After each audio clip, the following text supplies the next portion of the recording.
Hello everyone, how are you doing today? Welcome to another episode of Renegades React. Today we're going to be discussing one of our favorite television series of all time. Ooh, yeah. Batman the Animated Series. Yes.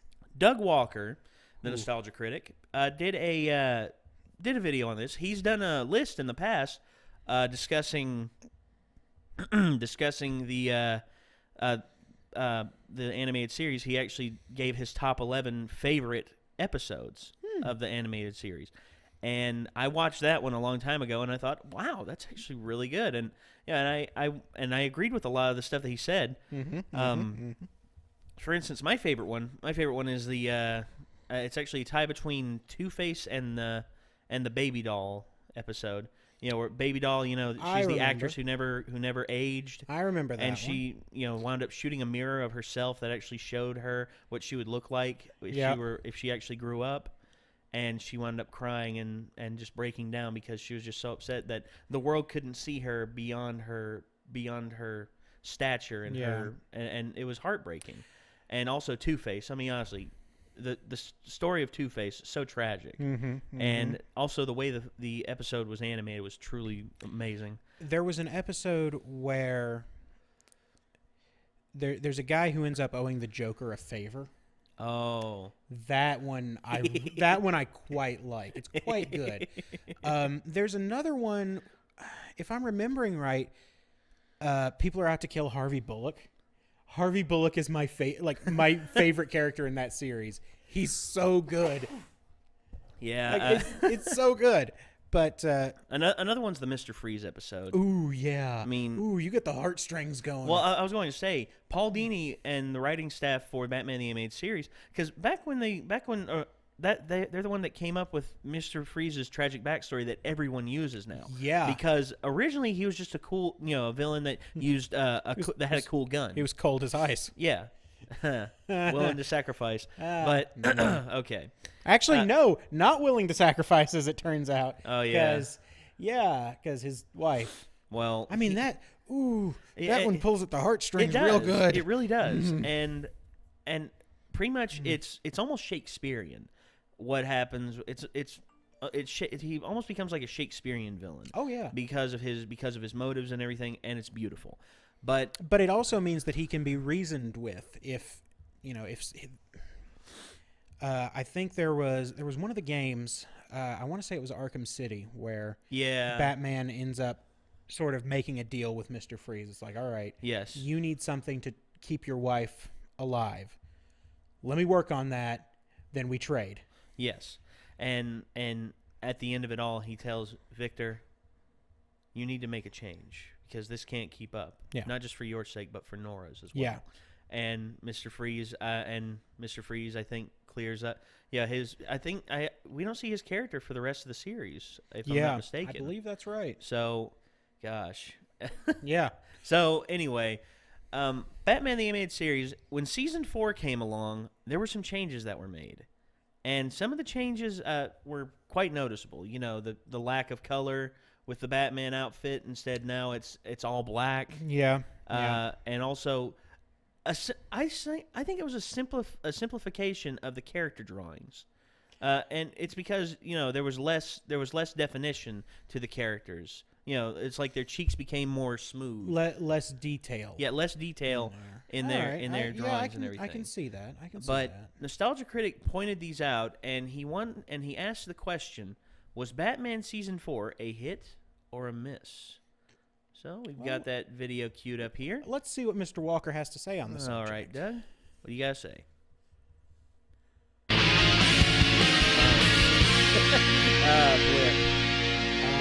Hello, I'm the Nostalgia Critic guy. Remember it so you don't have to.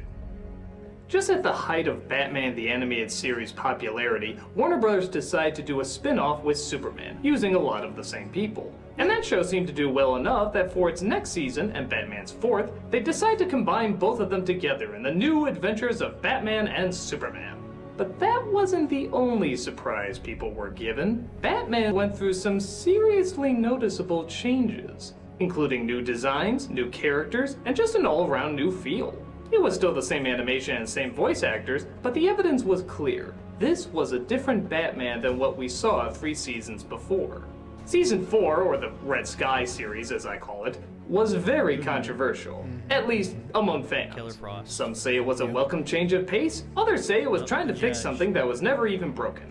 Whatever the reason for the changes, it of course invites the question, was Season 4 a hit or a miss? From a character setup, we still have the same backstories, only some of them have moved on since we last saw them. We see that Dick Grayson is fed up with being Robin and has moved on to being Nightwing, leaving Robin to be placed by another Orphan, only half his age this time, named Tim Drake. It's nice to see Grayson go rogue and finally develop his own badass persona, but it's still strange to see Bruce Wayne take someone even younger now under his Batwing as Robin. This Yeah, guy it's has a to be weird- worst yeah. parent of the year. But you could argue that's the leeway of comic books, and even the idea of the original Robin took a pretty big suspension of disbelief to begin with. Yeah. Plus, Yeah. I Especially surprisingly when like Damian this Wayne kid. came around. He's got a lot of energy, he's smart on his feet, and he gets some actual funny one-liners here and there. Playing hooky. It's summer vacation. Never mind. Forgot who I was talking to. Batgirl's prominent in a lot more episodes, as is the Penguin, only this time around he has his own establishment, running upscale parties at his nightclub while still partaking in evil schemes on the side. This isn't such a bad idea, seeing how his intelligence does indicate he would be smart enough to know how to pull it off. The rest of the characters are pretty much the same, that is, of course, except for those controversial designs. Yep, let's talk about what many consider the most jarring difference in all the season, the characters' makeovers. The whole remember style of the Mr. show Freeze has in that gone one. more angular, resulting in everyone looking less three-dimensional and more, pointy. But one can make the argument that's kind of what they were going for to begin with. I mean, Batman's chin does look like the bottom of a box, doesn't it? So here, you could say they're just going all the way with it. Plus, the red sky and blacker backgrounds did help the colors stand out even more. So the characters actually did pop out whenever they were on screen. But subtle changes to characters like Alfred or Two-Face aren't major issues, but huge changes to characters like Catwoman and the Joker are. So let's go Yeah. over them briefly. Batman has gotten rid of the yellow on his symbol, which I'll admit I do really miss, but to be fair, it did sort of look like a bullseye. Not the best nightly Yeah. camouflage. But oddly, that doesn't stop Batgirl from changing into bright yellow cape, gloves, and boots. Oh yeah, you'll blend into the shadows much easier that way. At first I thought this was a pretty silly change, seeing how the original costume helped her to hide in the night a lot more. But the more I looked at the original costume, the more I realized it did just sort of look like Batman's costume on a college girl, and nothing else distinctly unique about it. So maybe this would help give her a little bit more of an identity.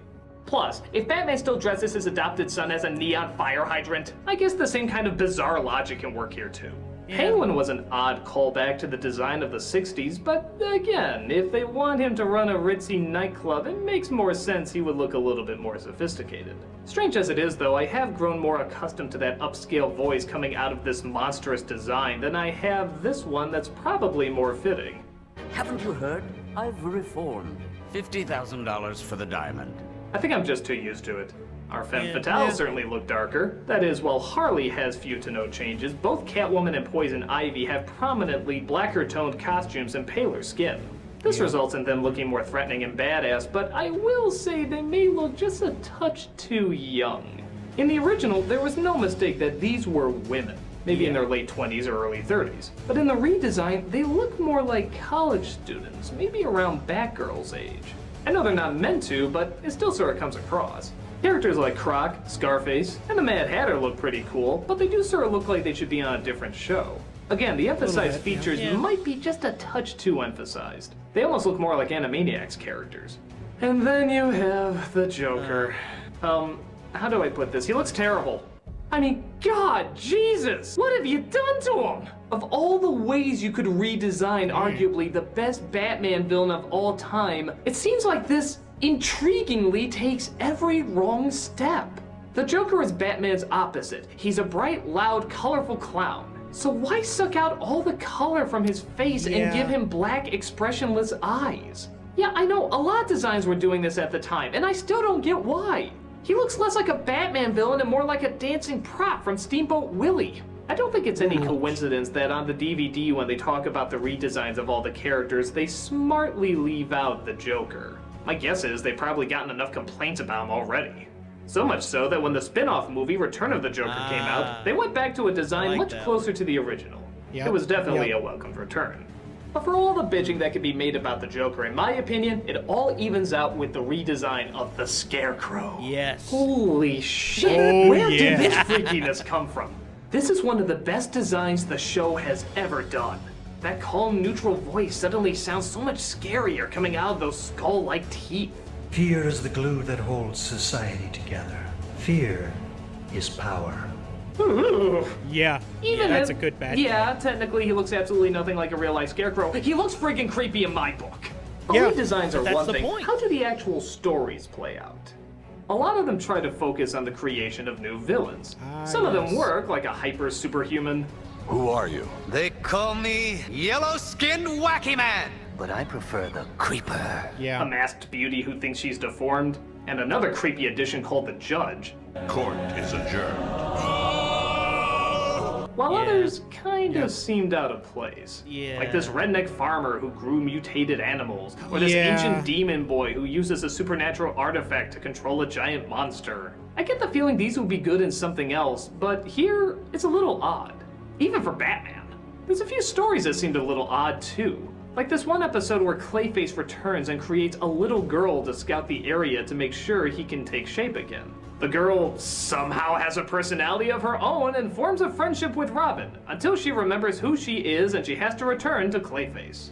Yeah, creating another awareness out of Clay seems like a bit of a stretch. But then It's a little again, weird, it yeah. does prove to be one of the more touching and even darker episodes. In fact, a lot of them get a lot darker than before. We Yep. get an interesting dive into an abusive relationship with Harley's backstory, a funeral for Batgirl right after seeing her fall to a pretty gruesome death, and even the Joker gets axed off after mentally torturing and brainwashing Robin to be his psychotic spawn. As I said before though, darker doesn't always mean better. Yeah. For example, in Mr. Freeze's return, he loses hope in humanity, and he even loses the majority of his body to his disease, resulting in him ending up as... I was hoping to see you again. Oh Christ, that is beyond fucking stupid. This is Marvin the Martian, science guys. Yeah, it's not great. What am I looking at? But for every episode that tries something new that doesn't work, there's another one right around the corner that tries something new and succeeds. One especially fun one is where 3 kids share their stories about what they think Batman is like, displaying the different interpretations that Batman has had over the years. They even take a pretty heavy hit at Schumacher, as one of the kids named Joel has his own strange fixation on the Dark Knight. I love Batman. All those muscles, the tight rubber armor, and that flashy car. I heard it can drive up walls. Yeah, sure, Joel.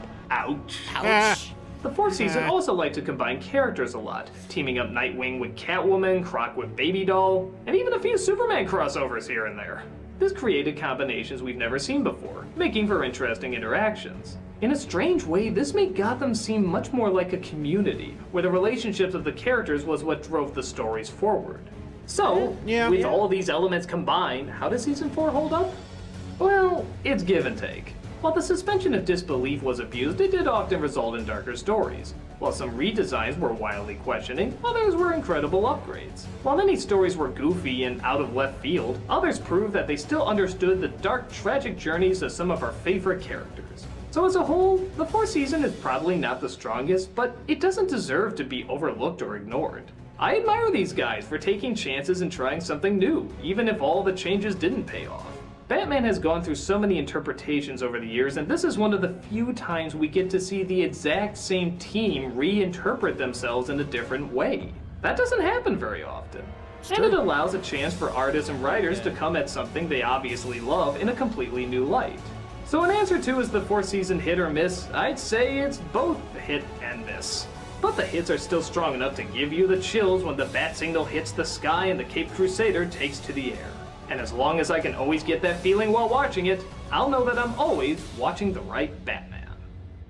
I'm the Nostalgia Critic guy, remember it? Because I'm Batman. I love this mask. Very nice. Very nice. Alright, so, okay. Yeah, I agree with a lot of what Doug talked about. Yeah.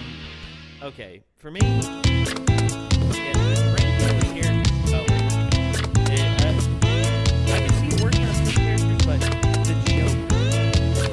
Yeah, that one was really strange. I was gonna say, yeah, you can try and make him creepy, with dead black eyes. To be fair, he was already pretty creepy. No, he was the right kind of creepy because he was bright and colorful, and just generally unsettling. Yes.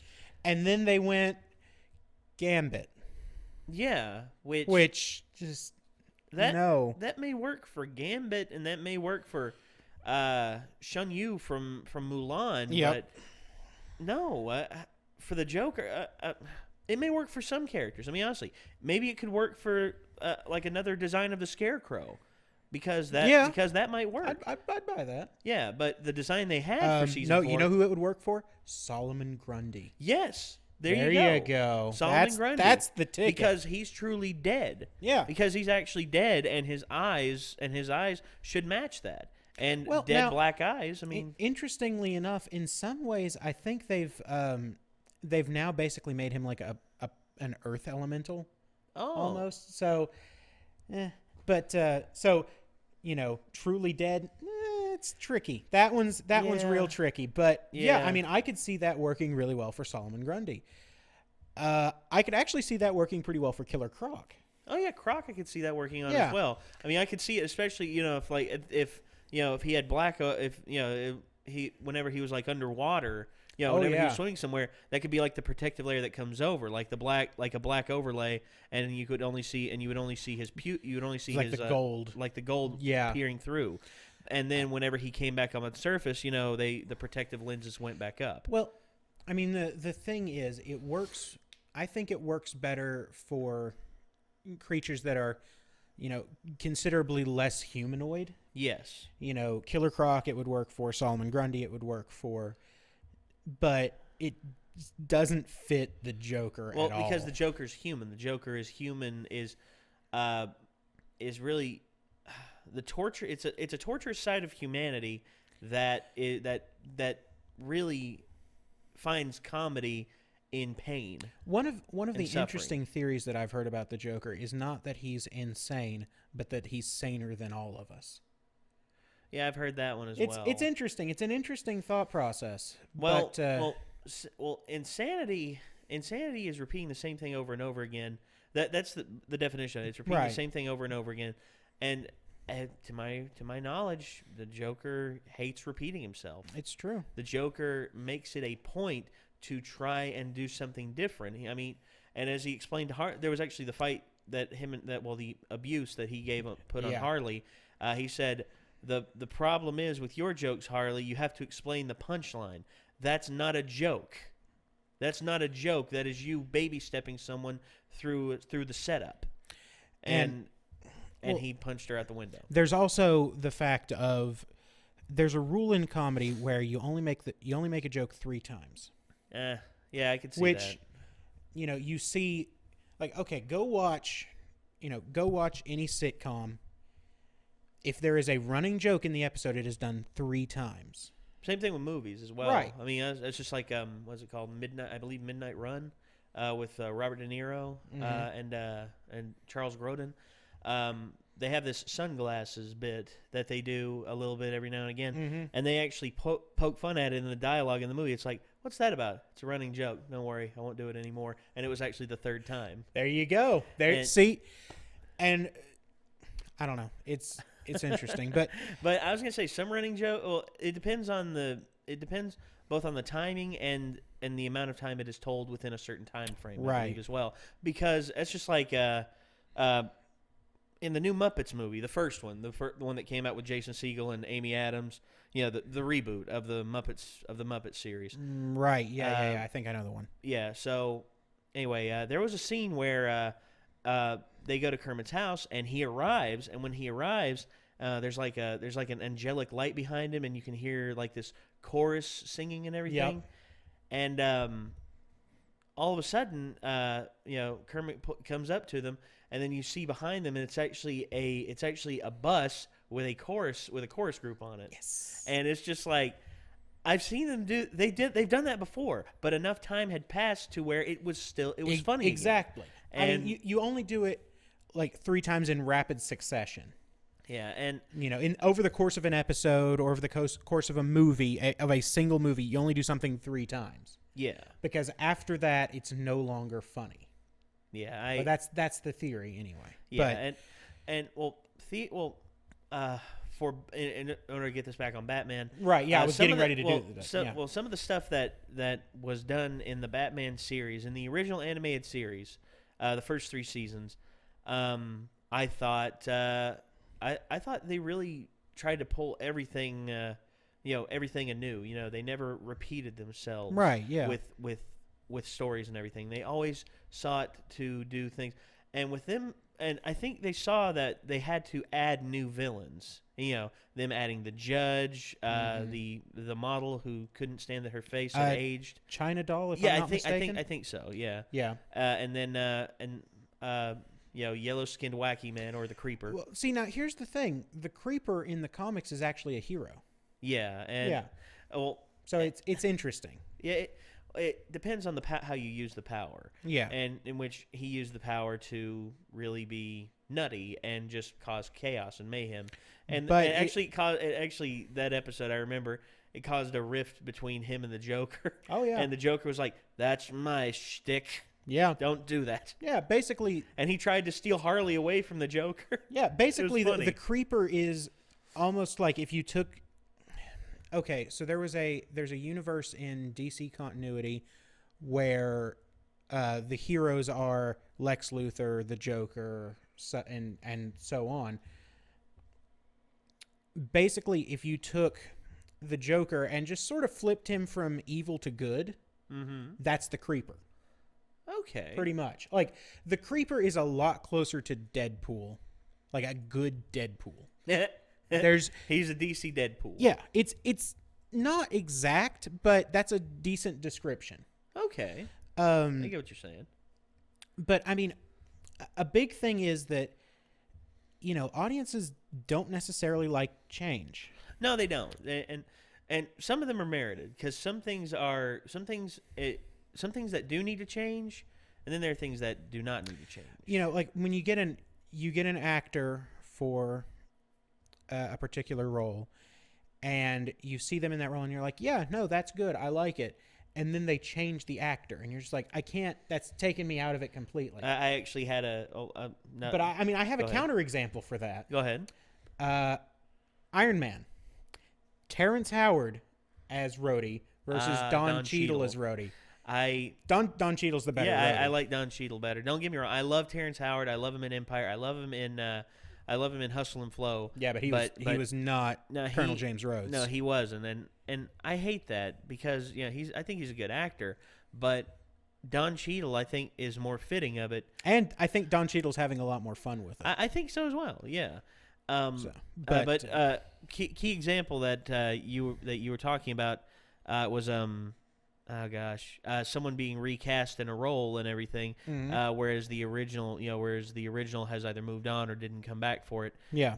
A lot of people felt the disconnect with the Full Metal Alchemist series, because in the original, Alphonse Elric was voiced by Aaron Desmuke. Mm-hmm. And Aaron, when he did that voice, his voice hadn't dropped yet.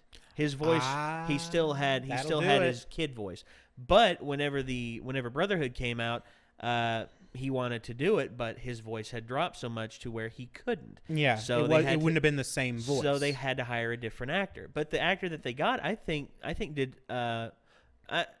I still have that iconic, in my mind, the iconic voice of Aaron Desmuke as Alphonse Elric. Mm-hmm. And I know we'll never hear that voice again. But at the same time, the actor that they brought in did tremendous work as well. Yeah. And I feel like people, that disconnect turned a lot of people off to Brotherhood. It throws people. That's the thing. You get changes like this where, I can't say for sure if they had done some of the stories that he talked about, if they had done those in the season 3 style,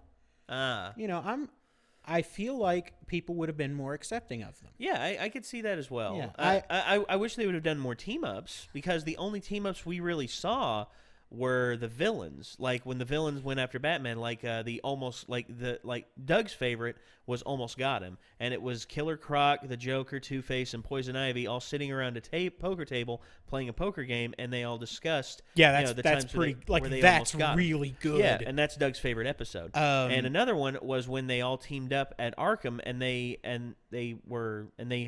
captured Batman, and they were holding him on trial. Yeah. The Joker was the judge, Harvey Dent was the prosecutor, of course, and the rest of the villains were actually the jury and the audience. And they had this psych doctor who thought Batman was the reason for all these villains as one of the main witnesses. No, not as one of the main witnesses. She was the defendant. She was the defendant for Batman. The defense attorney. Yeah, the defense attorney. Yes, she was the defense attorney for Batman. That's interesting. And Batman had to convince her in order to sell sell it. And I thought that was brilliant. That was really good. And you see team ups like that, that's kind of a collaboration on part of the villains. Yeah. But team ups, I would have liked to have seen that in the season 1 through 3 animation style, because I think some of them would have worked. I mean, honestly, you could have moved Dick Grayson on to being Nightwing in the original animation style. I agree. And I would love to have seen what his animation style would have been like in the original. Yeah. But I still appreciate that they made him grow up and he turned into Nightwing. And I agree with you. I would have liked to have seen more team ups. There was one in particular, and I think there were clips of it, where it was Livewire, Poison Ivy, and Harley Quinn. That was Killer Frost. No, that was Livewire from Superman the Animated Series.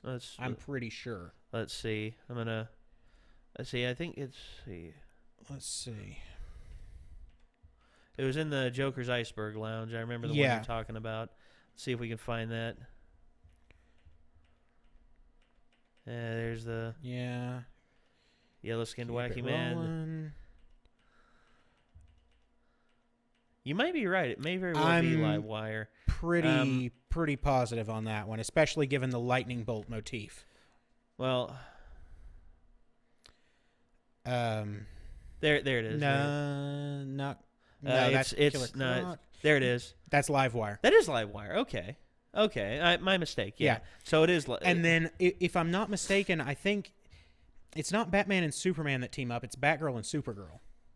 Yeah, it is. Yeah, which I don't know. I kind of like that. That's a neat little team up. You get the sidekicks sort of teaming up. That's good. Well, I was going to say there was one team up that they did do for the original series episode. The first 3 seasons, and it was Poison Ivy and Harley Quinn, and I loved those episodes. I loved that it was the new And Ivy, after Ivy was defeated and everything, and she left town, she went over the newspaper clippings and she saw how much fun she had when she teamed up with Harley, and she cried because she'd never been attached to somebody like that. And that has carried over into the comics. Yes.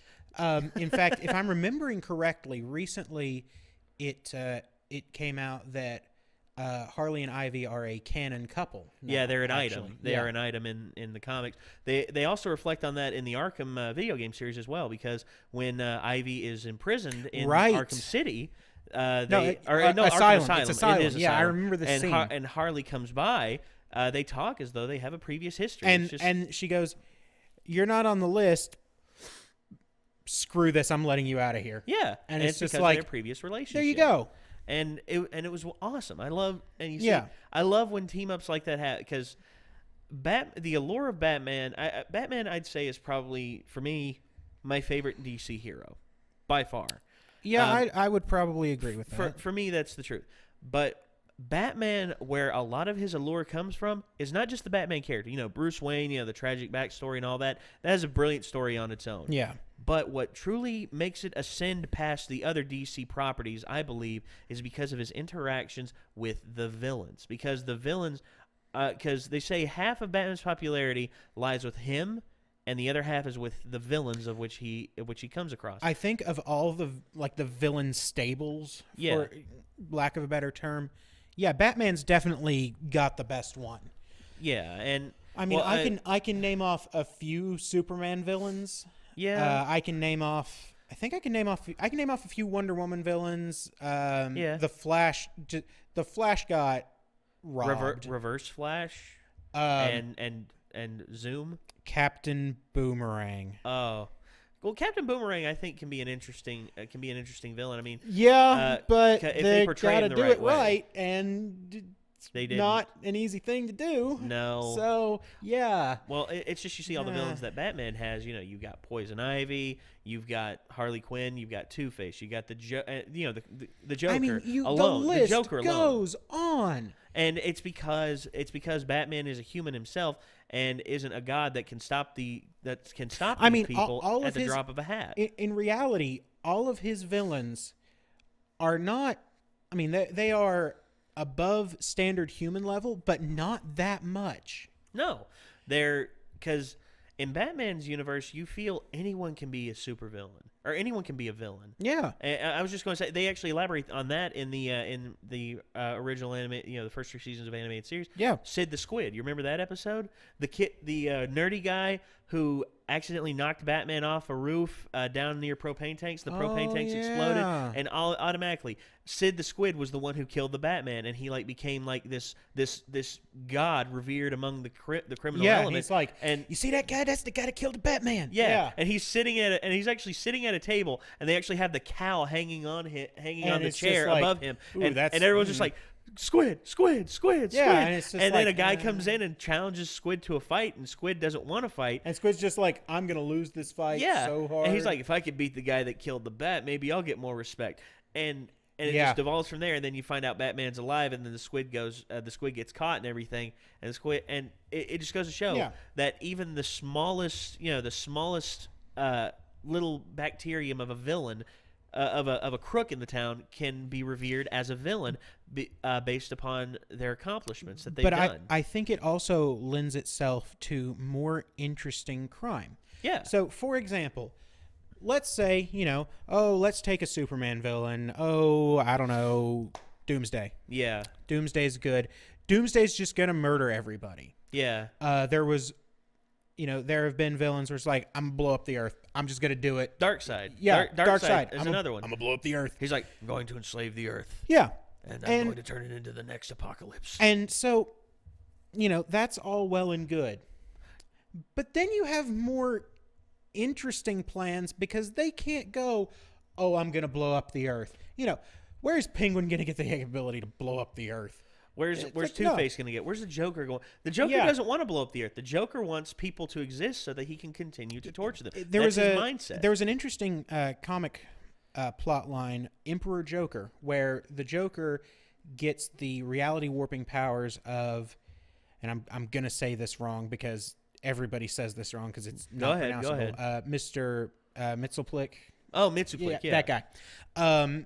Joker gets those powers, and he gets bored because he's like, all right, I can kill Batman and revive him and kill him and revive him over and over and over. This is dull. Yeah. And I'm sitting here going, you've just explained a lot of issues with a lot of villains. It's like, okay, we've got these big grandiose plans, but it's like, oh, well, Darkseid's looking to blow up the earth. Must be Tuesday. Yeah. And I was just gonna say because you're magnifying and making things like too big for the scope that most people want to engulf. And when you get that big, the little nuances are so magnified that it's just, oh yeah, there's really not a whole lot more to your plan. What it boils down to is I'm going to do this. But with these guys, the plan is a little bit more subtle, a little bit more creative, I think. Yeah.